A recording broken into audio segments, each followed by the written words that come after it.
নমস্কার বন্ধুরা, শীর্ষেন্দু মুখোপাধ্যায় ভূতের ভয় আছে কিনা বা ভূত আছে কিনা সে নিয়ে তার একটা রিল দেখছিলাম। তখনই তার একটা লেখা আমার খুব মনে পড়েছে, খুব ভালো লেগেছে। সেটা আপনারও ভালো লাগবে, মন দিয়ে শুনুন। গল্পটা হচ্ছে, একটা ছেলে ক্যান্সারে মারা যাচ্ছে, মানে তার একদম শেষ মুহূর্ত, মানে সবাই বুঝে গেছে, ডাক্তার বলে হয়তো কয়েক সেকেন্ডের মধ্যে, কয়েক মিনিটের মধ্যে সে মরে যাবে। তখন তার পাশে তার বাবা মা ভাই বোন আত্মীয় স্বজন সবাই কান্নাকাটি করছে।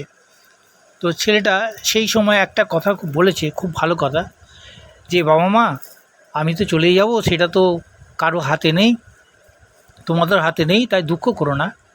তো বাবা মা, তোমরা আমাকে এমন একটা কথা বলো যেটা শুনে আমি শান্তিতে মারা যাব।